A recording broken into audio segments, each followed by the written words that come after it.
Good morning, good morning. Any price tags readers out there? Good, yeah, thank you. Well, this is actually pretty tough, more than I let on. Always two problems with this: how to do it in 20 minutes, and where do you start? How do you get into it? Urbanism and creativity. I bet I'm not the first one to go to Professor Google and ask, any towering figure ever had any comment on this subject? Like, oh, I don't know, Frank Lloyd Wright? Mark, you're going to have to help me out here. Do a little switch. I forgot we're doing a little fun switcheroo. There you go. Yeah, and sure enough. And actually, it's not an original idea. This idea, constraints are a catalyst for creativity. It's the challenge that you need. It's the problem you have to overcome.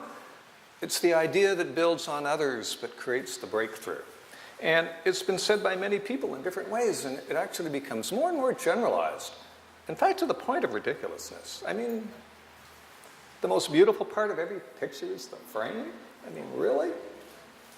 Well, artists would have some disagreement on that point, I think, but when it comes to urbanism, particularly spatial planning, there is some substance to it. That's your palette. And you're always aware that you're dealing with limits. And perhaps nowhere in North America more than here. Mountains to the north, ocean to the west, border to the south.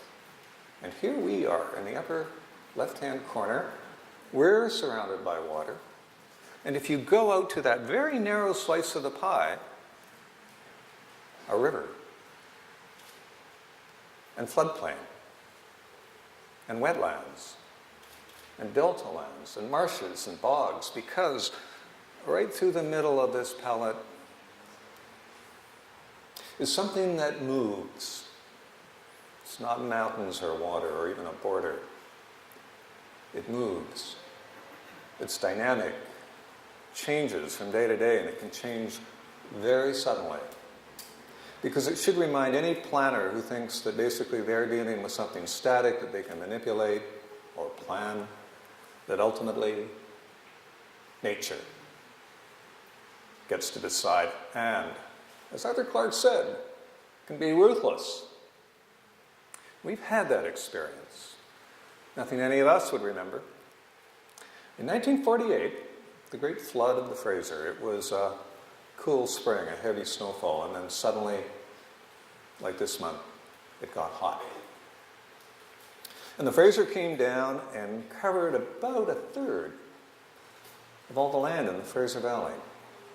1948, so even a year before I was born. A lot of it has been lost to memory, but anyone who experienced it, any of the 17,000 that had to be evacuated, anyone, in fact, who lived in Vancouver and was cut off from the rest of Canada for 3 weeks would have had a memory, almost a psychic scar. It was catastrophe, which is really just another kind of limit, another problem. It's creativity's moment. Because if you're in a position where you have an opportunity to respond to that, you may be able to do things that even the previous day were considered unrealistic, irresponsible, unlikely, not wanted. If you know how to respond to the circumstances that you're in, if you can take those constraints and come up with the idea or other response that people realize they need because of what they've just gone through.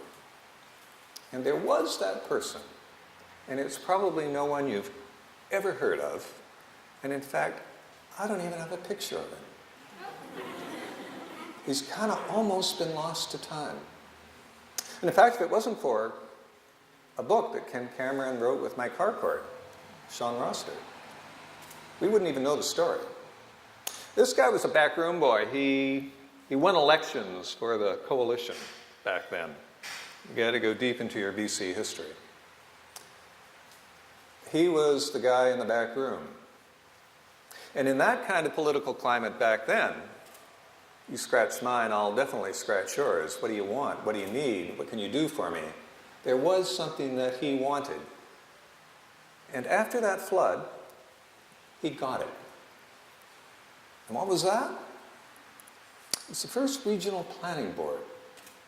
One of the first in Canada.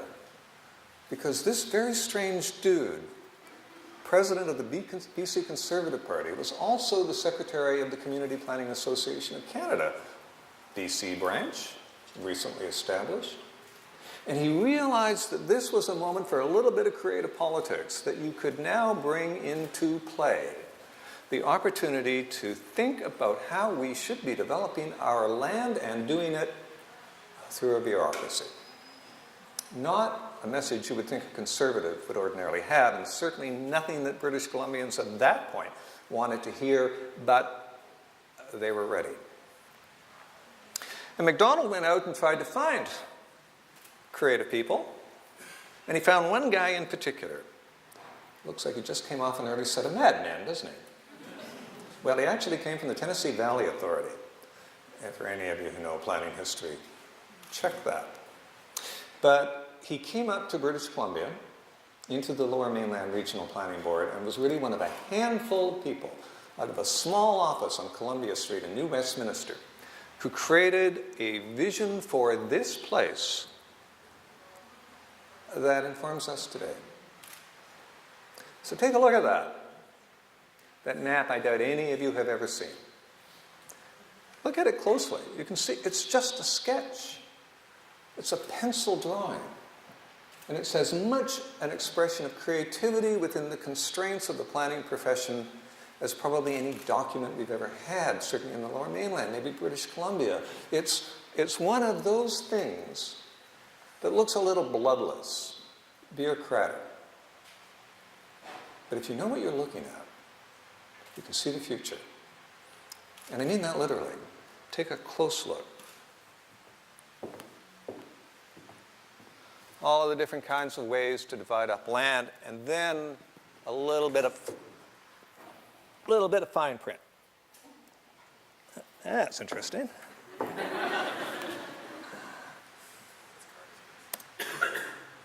And what it says, right down there, is land to be kept for agriculture where possible.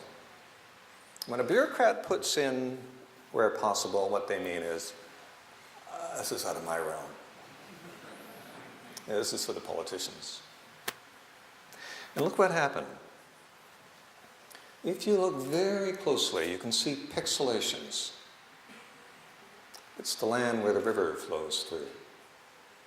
It's the best delta land in British Columbia, Canada. Some of the best on the continent. And what Wilson and his team were saying is, if you can do it, save it. Now I want you to look very closely if you can. So I'm going to show you another map. That's the ALR, the Agricultural Land Reserve. Let's go back. Choose a part of it where you might live, or where you were born, or where you know. Just take a part of it. Maybe here where the airport is, or Richmond and Delta, or perhaps over here in Surrey or Langley, or up here in Maple Ridge, Pitt Meadows. And watch. Because they did it.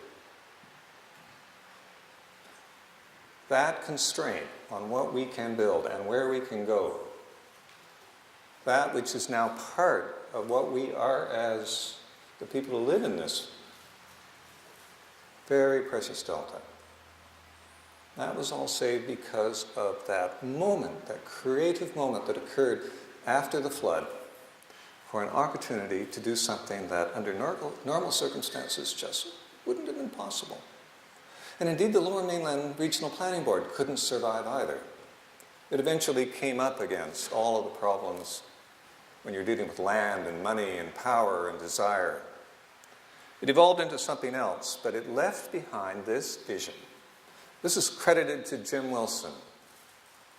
This place will become cities, cities in a sea of green. And ultimately that got expressed in the first proposed regional plan. It goes back to 1963. But it became the basis for everything that followed. All of the reports and the studies that have moved into the regional plans and into the official documents and into the one that legally now informs how we'll develop Metro. And all of them said basically the same thing, based upon that idea of cities in a sea of green. We will be a compact region. We have no choice. The mountains, the water, the border. But further, within that region, we'll develop complete communities. Take your definition, but what it means is we're going to have to live more closely together, call it density, call it regional town centers, whatever. That's the idea of the city, joined up by good transportation, of course a sustainable economy, and now the layer that we've put on as a generation, and which we continue to build. That foundation, every generation adds, but never has departed from the fundamental vision of cities in a sea of green. That creative moment is the foundation for the world that we live in. So when you look at these maps and how they've evolved over time, our place. So we've been doing it, arguably since the early 50s, half a century, now more. It's time to ask, how are we doing? How did all that turn out for us? We happy with that direction? Did we do it, well, good enough? The answer to that is always no. We could have done it better, but did we do it good enough? Are we proud of what we've got? Have we got something we believe in that we will pass on to the next generation in at least, perhaps, as good a state with an obligation to do better? Some people think so. We can get into a good discussion about that. You have your opinions, fair enough. But I believe we at least recognize those limits, those constraints, and we translated it through a kind of creativity, the bloodlessness of zoning, bylaws, and regional plans. And that's really what I would say. It's a creative document that makes our lives richer and better. So if you're going to live with constraint and you're going to add creativity, that's just when the hard work starts. You can recognize you got the constraints, but how do you respond to them? Particularly in two respects, how you live and how you move. Because that's most of what planning is about, spatial planning. Land use, transportation. And again, we've got enough experience that we can go back and we can take a look, and in particular in the city of Vancouver, our 100 plus square kilometers, our 44 square miles, we get a pretty good idea. Because we've used our lands almost as a kind of urban experiment, an ongoing laboratory for innovation. You can look at the False Creek Basin and its transformation now, only about a quarter of its original size. Rail yards, heavy industry. We turned that into an industrial sewer and then transformed it. And you can go around the seaside route and you can see from the 1950s and 60s what we did in the West End. You can go to the south shore of the creek and see that vision from the 1970s. Maybe the best example of pattern language, Christopher Alexander and all the influences of that era, an incredibly creative one, intact, hardly altered. And you can look across from there to the North Shore and see how those principles were adapted in a new way along those old rail yards. You can go around the creek to the Olympic Village, the latest iteration. And there it is, half a century of urban innovation. And we've given it a name. Others have. Vancouverism. And again, we can have a real good discussion about that. But I simply want to make the point. It's a response to constraint. When you run out of land, you either go somewhere else, you crowd, or you go up. And we chose up. And I think because we did run out of land so early, there wasn't white flight in Canadian cities. That is a fundamental difference that we often overlook when it comes to comparing ourselves with the Americans. But what it meant was that all social classes had to figure out how we would do density well. Because it wasn't going to be just high-rises and slab tower blocks for the poor. We're going to have to find a way to make that livable for all social classes, from this neighborhood to the most affluent. Just take that 25 meters, that 80 feet. It's a guideline. In some cases it's embedded in the codes, but what it is just a practical definition of privacy. It means I can walk naked from my bedroom to the kitchen and back without having to close the blinds. Or without embarrassing the people who might be looking in, or me looking out. And there's enough space in between to kind of create a view corridor, so the people behind have something to look. And down at the base, there's a place for children to play and a bit of green. That podium has in it, in this case commercial, a place to go to eat or buy. Podium and Point Tower. It's a cliche. In fact, we produce so much of it, we're bored with it. Many neighborhoods point to exactly this and say, don't do anything like it. Fair enough. That's become the new constraint, the new problem, the new idea that we want to do better. That's great. But it's a product itself of the creativity of the architect, the planner, the designer, the developer, and the people who live in it. Which takes us to the second major aspect of creativity when it comes to planning.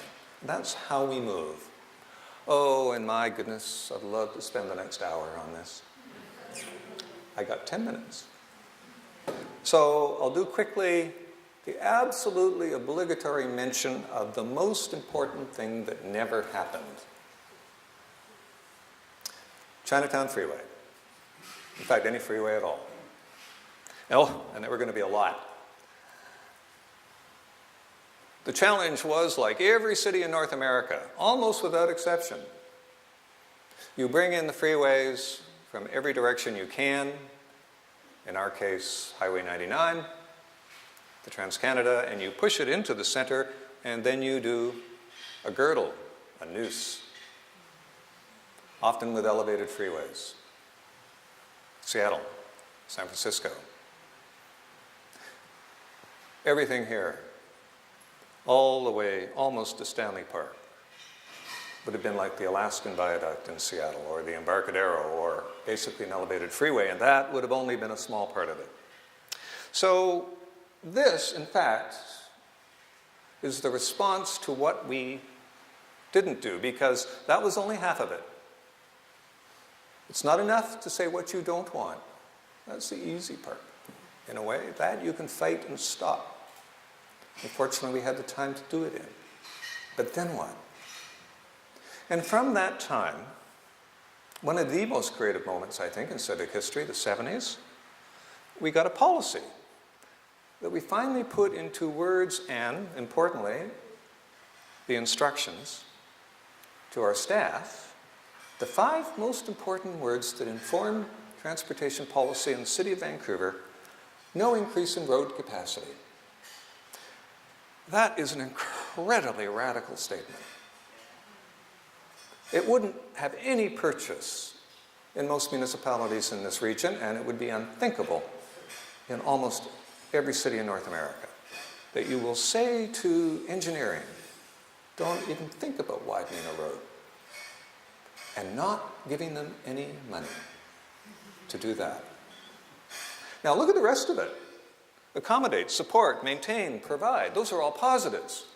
But it's based upon that one fundamental thing: you are going to have to work within the rights of way you've already got. The road system laid out from the 1880s right through to the 1920s, and that's it.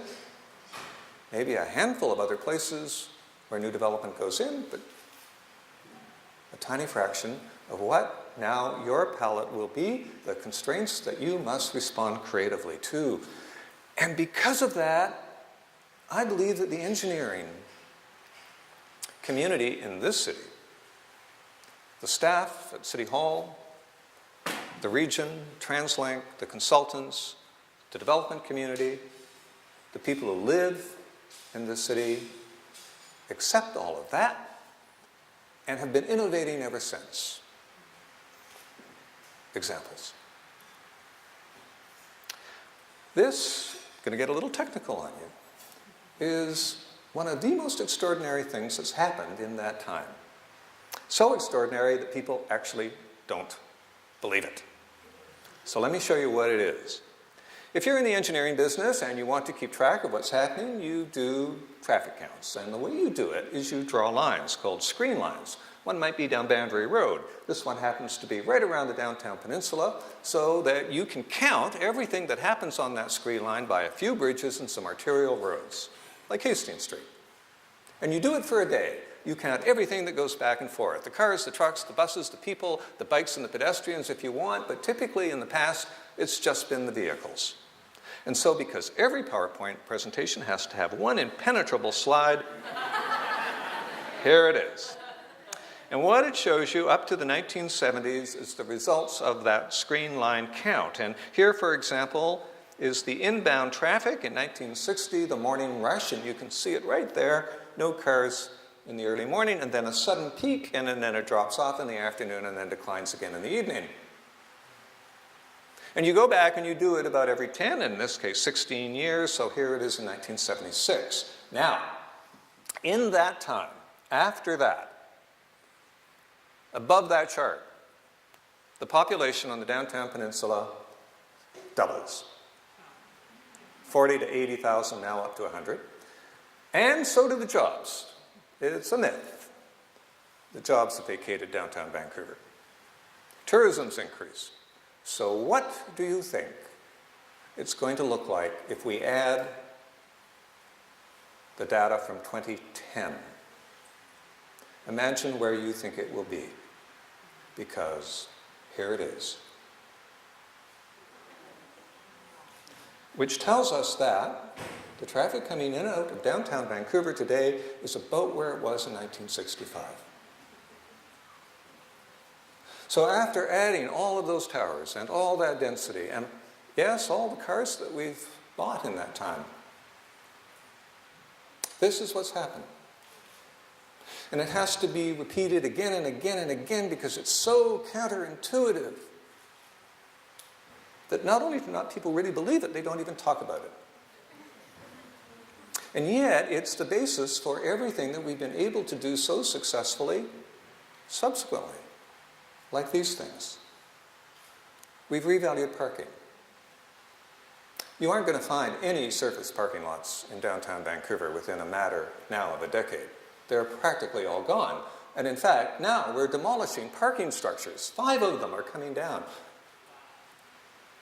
because the land values have risen to the point and the demand has dropped where it makes more sense to take that down and build something else. There will still be parking, but not that much. And then this, taking parking spaces and replacing them with little parkettes. Or this, just simply closing off the streets, turning a simple grid into a maze so that you can't drive through. Or this, taking one of our major arterials, and yeah, here is creativity, here is art, pop rocks. There's a palette for you, curb to curb, adding to the richness of the human experience. And this, You can take whole lanes out of major streets that feed in and out of the downtown peninsula. And this.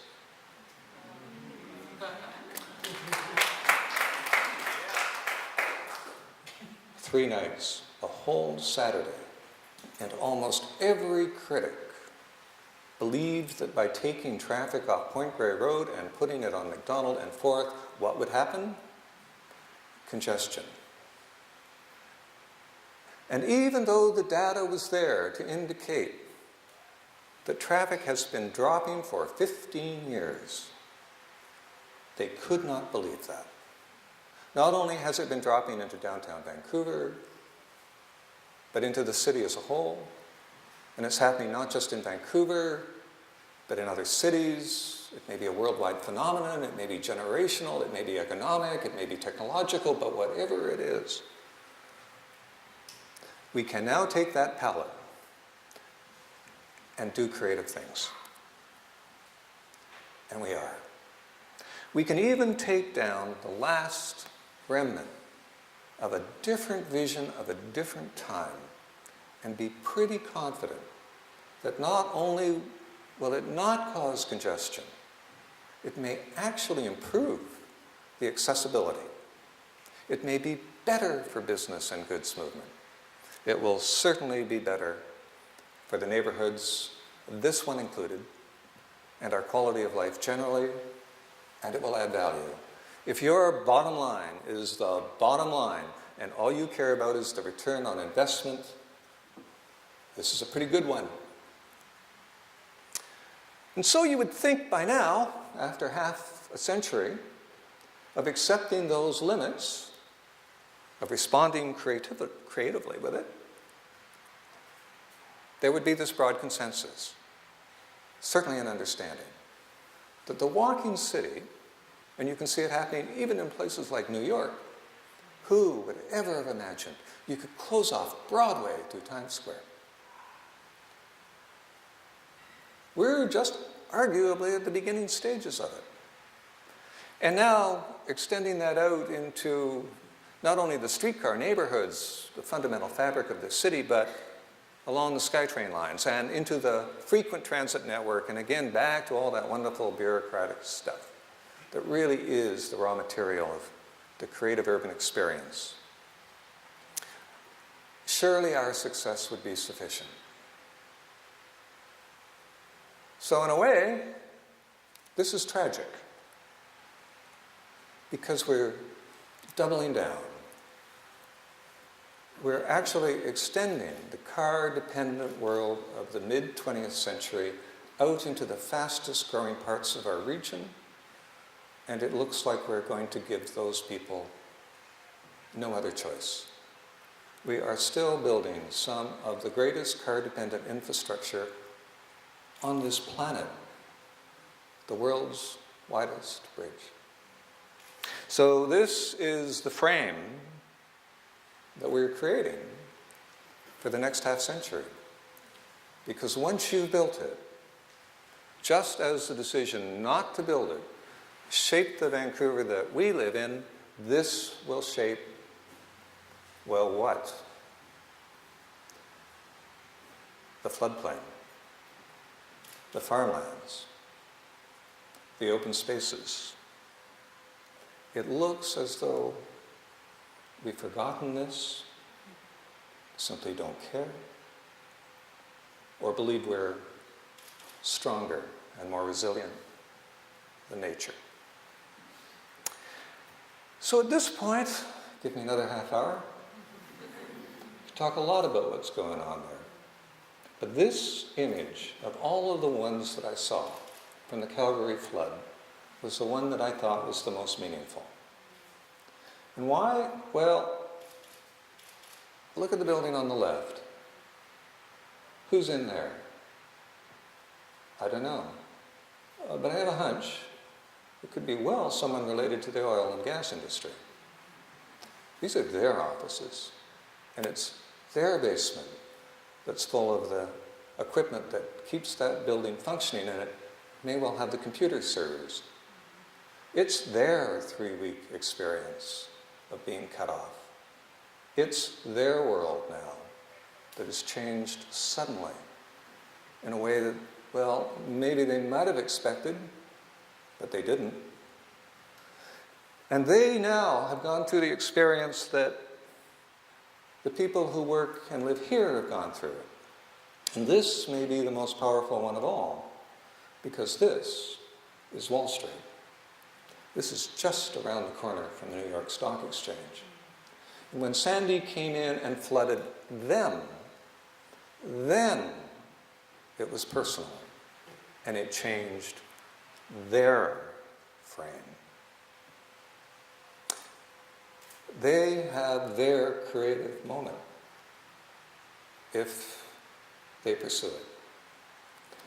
If it's their time now for change that was simply denied or undiscussable or irrelevant or dismissed, and it unleashes creativity, maybe just to make more money, maybe to respond to forces that they knew about but now have to include in their risk assessments, maybe because they look at their kids and their grandkids and think, why am I doing all this? Maybe that's their moment. Just like it was for us. So these constraints that nature imposes on us, that we impose on ourselves, and then use it as a way of levering that advantage that we believe as human beings we have, creative, responsive, innovative, transformative. If we now have a limit that is truly civilizationally existential, just a way of saying we've got a threat, that's the moment. And we'll see. It's not for me anymore. I won't be around long enough. But for most of you, it is. And regardless of whether you live here or there, anywhere now on this planet, it is that creative moment that you're going to now have to respond to in some way. It is so easy to be a pessimist about it, to be apocalyptic. And I'm sure some of the people in the flood of 1948 felt that too.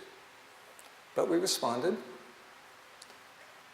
we innovated, and we have the world that we live in now. So in the end, doesn't that give us some hope? If we love the place we're in, if we believe it's something that we can make better, if it's our creative opportunity, our creative moment. Thank you.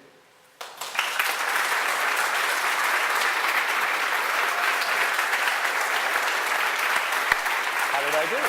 So good. How did I do? So good. Is it 20 minutes? Yeah. So we're going to do some questions and answers with our speaker. I'll kick it off. Gordon, I would like to know, you have had for many years, decades now, finger on the pulse of what's important in the city. So I would like to know what you think the most important emerging issue is in Vancouver. Thanks, Mark, for asking that question. Where do I start? What do I choose? I'll tell you the heads-up one. And it's not in the city of Vancouver, and give a lot of foreshadowing in the presentation. It's based upon a small piece in the paper 2 days ago. It looks pretty clear to me, or at least my political instincts tell me, is the provincial government is going to take dead aim at the agricultural land reserve.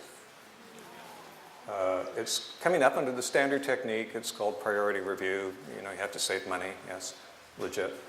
So it gives you a chance to kind of go in and do all the nasty stuff that you probably couldn't get away with if you had to take it dead on.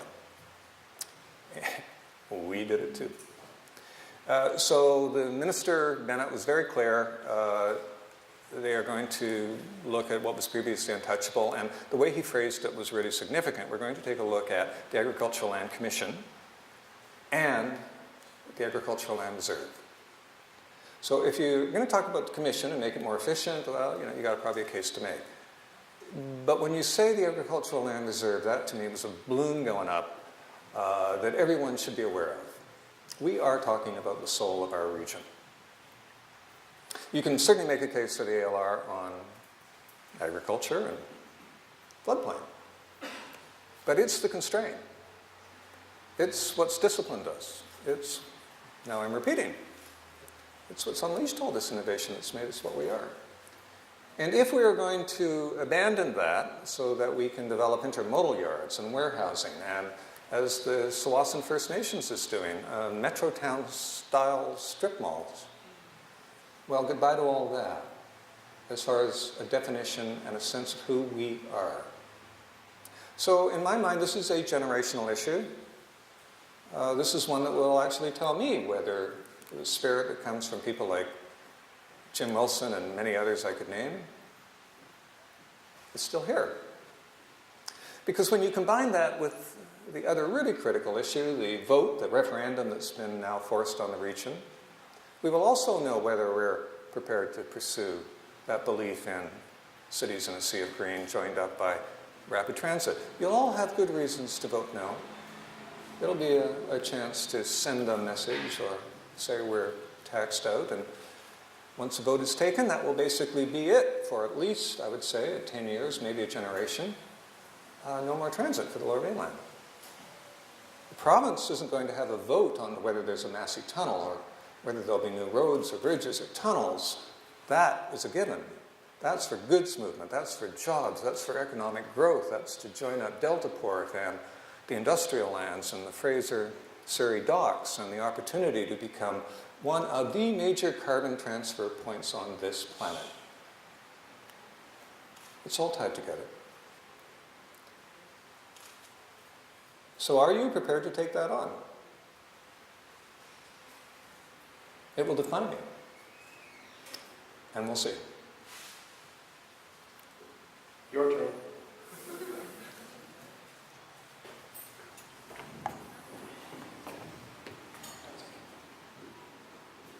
Hi there. One of the things that our group was talking about was how Vancouver seems to be very centralized in that all of the surrounding cities seem to be geared towards driving traffic into Vancouver for the jobs. Oh no. No? Oh no, that's dropped off. Brent, you got the numbers off the top of your head, Neil?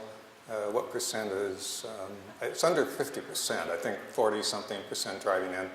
Because one of the things that we were looking at was, like, if you look at Seattle or Montreal, where it's very, like, decentralized small hub communities. Yep. I was just kind of wondering, I live in Burnaby, and I don't necessarily see, like, that central hub where you go to in Burnaby, like, other than, like, say, Metro Town. Well. Right?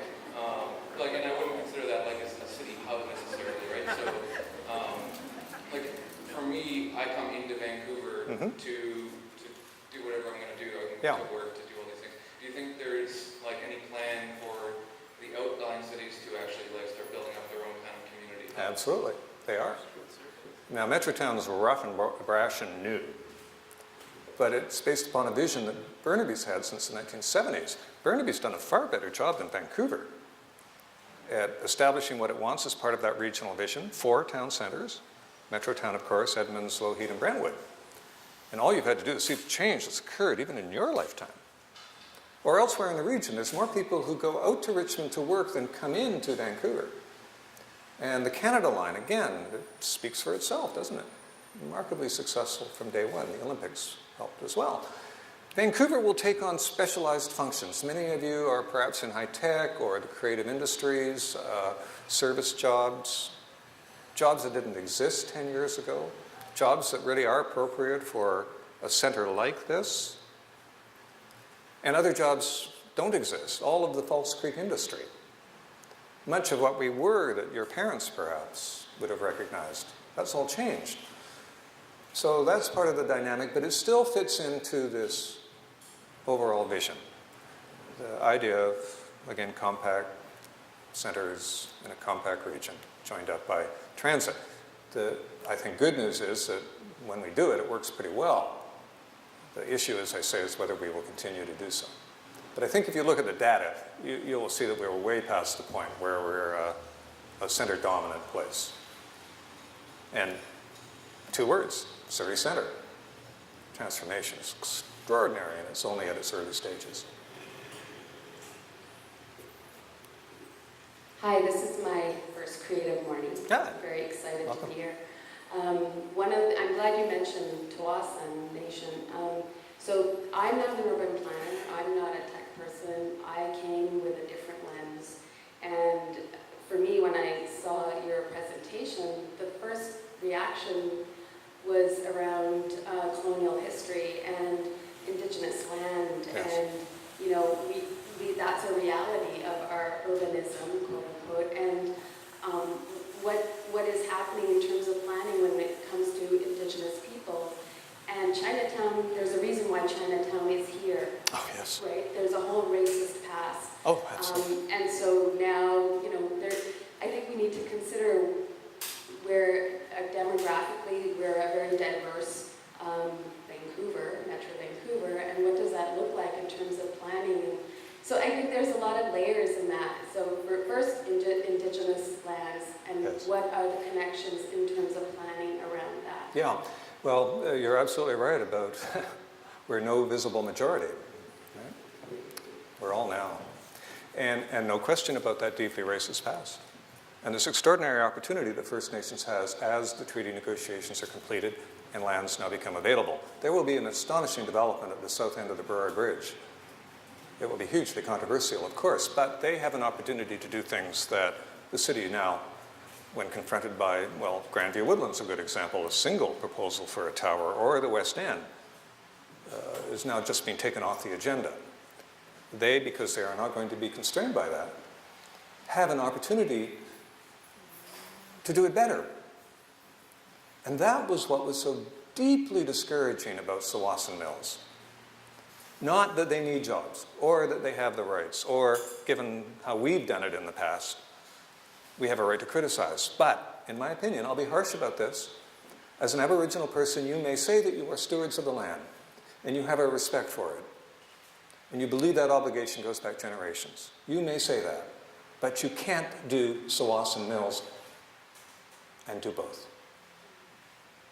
You can do Tsawwassen Mills, and then please, when you're going to pave over agricultural and foreshore lands for one of the worst examples of car-dependent, ex-urban development with no other transportation than the car, you do not get to talk about stewards of the land. Now, what could you have done? In fact, given Tsawwassen Mills may fail, that may come earlier than you think. Take it further than we ever could. Take it further. So I'm hoping that opportunity will still arise. But they have these singular opportunities they've never had before to take the whole concept of sustainability, take their vision of the world, their generational perspective, and do something that they and all of us can be proud of. That, to me, is a far better future. Okay, this side. Hey, Gordon. So I often talk about the fact that I think Vancouver suffers a bit from an almost over-democratic approach to decision-making. Ever been to San Francisco? And I think that's resulted in some really great things. I mean, you brought up the freeway. I think what we saw with the casino last year was really interesting. But I think at the same time, we run into a problem sometimes where the power of the voice of the average citizen stops innovation, stops risk-taking. We end up being sort of proud of the things that we didn't do, rather than maybe a bit nervous about taking some risk and doing some things that piss some people off. Can you think of some examples where maybe we've gone against the public and ended up being right? Oh, that's a good one. Yeah, sure. But the moment I do it, I immediately qualify. It gives me a chance actually to talk about something that was just in the Globe that Frances Beulah wrote that, since I'm quoted by name, when can you ignore the opposition? And I'm pretty sure she didn't write that headline, because if you're in the political realm, you don't ignore the opposition. You try and assess it. And you know two things, that if you're going to have a public meeting, the people who are most opposed will be the most passionate. And it will be unlikely that those who give it only minor thought or maybe not feel strongly, or even ones who are in favor, will be intimidated and won't be there. So my rule of thumb has always been it's about 30%, and that really is just arbitrary number. But if there are enough people who will come out and speak personally in favor of something and explain why it's valued for their community, that gives you a comfort level and will tell you that there's probably broader support. So that's the way I would evaluate a lot of these things. But the second thing is really more critical. The people who aren't represented aren't here, that you have to think about if you're thinking about the future. Hands up in this room, all of those who go back more than 2 generations. I'm including yourself and your parents. 1, 2, 3, about 5%, 5, 10%. That's a lot, actually. That's pretty good.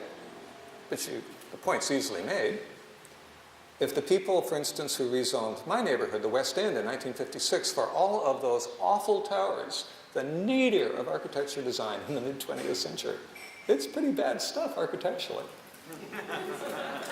Anybody live in it? High-rise towers in the West End? Still lower middle income rental. Still in a very unaffordable city. Right? Because we went in and bulldozed that neighborhood. Man, we wiped it out. And built within a decade hundreds of those towers. We did the same in Kerrisdale around 41st Avenue and a good part of South Granville, even sections of Grandview. Wouldn't do it today, not a chance. Hell, we wouldn't even build the seawall today. Right? Imagine if Stanley Park was a natural shoreline and someone said, hey, you know what we should do is dump 8 kilometers of asphalt and concrete and pave over a good part of that so we can give people a chance to walk around.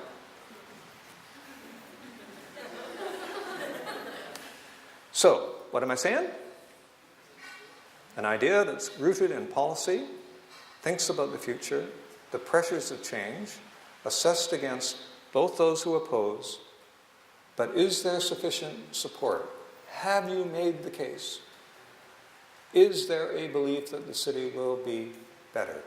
Then nothing substitutes for political courage. You just got to vote for it and be accountable. I see no way around that. So other examples, well, sure, the B line on Granville Street was the most awful public hearings I ever sat through. Just dreadful. And we made some changes, but we voted for it. This eventually became the Canada line, as we thought. But if we had any sense that we were going to support transit in this region, we had to vote for that, over the virulent opposition of those people immediately impacted by it. By the way, we have no shortage of those kind of leaders in this region. It has become, I think, dangerously easy to be dismissive, lazy cynicism.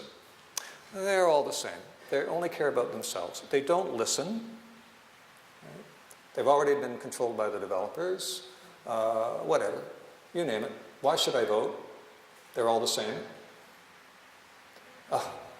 That is the precondition that's needed for power to be transferred to those who really don't have the broad interest.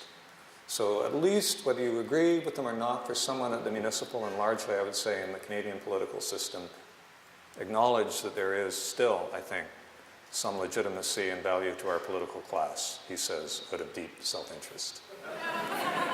Back over here, Gordon, to your left. Left. Hi. I was wondering if you might be able to provide a bit more insight on the decisions that were made with the Point Grey Road issue. Yeah, well. It's talked about as a very narrow street, but a lot of Point Grey, Cornwall is 4 lanes, and 2 of those lanes are taken up by parking. So I was wondering why we couldn't remove one of those lanes and turn it into a bike lane as opposed to rediverting traffic. And it seems that the people who live along that road all have garages. Okay, so we're going to get into the weeds on this one, are we? Well, are we talking just about Cornwall not the Point Grey Road part of it? Why isn't there going to be a bike route on Cornwall? Well, I'm wondering why traffic has to be diverted and why off the Point entire Grey. road has to be shut down when it seems relatively easy to just add a bike lane and have cars and bikes there together. Because it's the last piece of the seawall. It's the seaside completion. The engineers weren't successful at getting it branded that way, but to me that's what it was. If you look at the great public space achievement, one of the greatest in the world, I think you can say that without exaggeration, is that we have given almost 100% access of So our the waterfront. actual road is the seawall? It So is we have now, residents living because on just the as you seawall? would never get a seawall around Stanley Park, you're not going to get one below the bluffs of Point Grey Road. Maybe another generation will decide differently, but I don't see it. So the connection between Kitsilano Park and Jericho, and the little parks along the way, and the other public facilities, that's it. It has to become part effectively of the seawall. But if there's residents and people seem to use it as a commuting route quite a bit, it seems that maybe a compromise could be made for the seawall. I mean, don't get me wrong, You can bike lanes are compromise. really important, but to divert traffic, I guess what I'm trying to say is that it seems like decisions were made largely in the interest of the residents of that area. Why would they do Whose that? property values will go up really a lot. Why would they do that? That doesn't add up. Politically, they're going to have to bear that one. No, that makes no sense at all. You just walk. You just tell the engineers, compromise. We're gonna make. I'm going to confidently predict this. So what, Gordon? You're not going to run for office. They will probably not even notice the diversion. The part that hasn't been picked up is the entire south intersection of Cornwall and Burrard is going to be rebuilt and re-signalized. And a lot of the traffic's going to be diverted off that entire route anyway. And as traffic continues to drop, it can be absorbed and not even go back to the levels that McDonald had a couple of decades ago. And what you are going to get, I think confidently, is probably going to be one of the finest public spaces. That opportunity to extend Tatlow Park and others across to create again another piece of this amazing sequence of environments along connecting Kitsilano. To have lived through this golden age, again, a bit of self-interest, but I really think from Expo to still today, as we continue to take advantage, to cash in on the benefits of what we've done, another great public space. Why compromise? Why? You're going to get something so much better. We're a little behind schedule, so I'm sad to say this is going to be the last. Can I do a just wait. plug? No, wait a second, 1 second, Gordon. Wait. I Wait. want to plug. We have one more question. Can you set it up for me? I got to give a plug for my program. Got to do it. We have one more question. Okay. Hi, my name's Ross Judge. I'm a Vancouver resident for 50 years now. My question is about the viaducts and the 5 square blocks that they want to develop or turn into something. And I'm wondering why we can't leave that alone for 20, maybe 50 years, put a moratorium on it, and let the future of our city decide down the road what we should do with those critical 5 blocks that we could turn into parkland or residential use. Yeah, I think you got a case to make there. If there's one big criticism I would have is, we've done so much too fast, and we've got a city that has a kind of homogeneity, certainly, and you saw the slide, downtown south, the North Shore of Falls Creek. Now, this is common in even our own city. If you had gone into any new neighborhood, the West End or Grandview, a streetcar neighborhood, it would have looked all the same too. These 2.5-story wood frame houses, block after block after block, no street trees. It would have had that monotony, and you probably would have criticized it as being brash and too much change. Now, with the layers of human experience, decade after decade, we put heritage, plaques on them. We will do the same for West End high-rises, for Vancouver specials. No matter how mundane it may seem to us, after human experience has added layer and layer of experience, that's where heritage values comes from. And so why not allow opportunity for that layering to occur? Why not the serendipitous? Why do we like these kind of neighborhoods? All right? So yeah, if you could, go for that. However, little problem. You got to find tens and hundreds of millions of dollars to do it. And that reality drives a lot of it. Should it? Well, okay, maybe not, but it does. And so when you are looking at how you're going to tear it down, what you can do with it, what the demands will be, and the scale in which we can build, it will probably drive something that may initially, well, maybe it'll be good. Hope it will, think it will, but would it have been better if we did allow that layering to occur? Yeah, maybe. But I do think the land use and budget agendas drive those kind of things. One thing I will say for sure, save a piece of the viaduct, ideally over the skateboard park. Leave it as just a manifestation of what we did. And so people can see a physical remembrance of it, protect the skateboard park, right? Maybe save a little money. Just because we didn't like it, a bit like the Berlin Wall, don't remove it all. You'll probably want to have that piece, that little bit of serendipity to remember what was there. Now, I just got to give a plug for my program because it's what we do. It's Simon Fraser, just up the street at Harbour Centre. City program is continuing studies for mid-career professionals, people just like you in the creative field. And this one we particularly like. Rick Halbert, great photographer, but particularly targeted to architecture and urban design. We do a lot of other things in urban design. We have a whole certificate program, sustainability, and we're working on a new transportation one. So go there, give me a call, happy to talk about it. And Mark, ever so happy to have the chance to be part of Creative Mornings. Thank you to you and your team. You're great.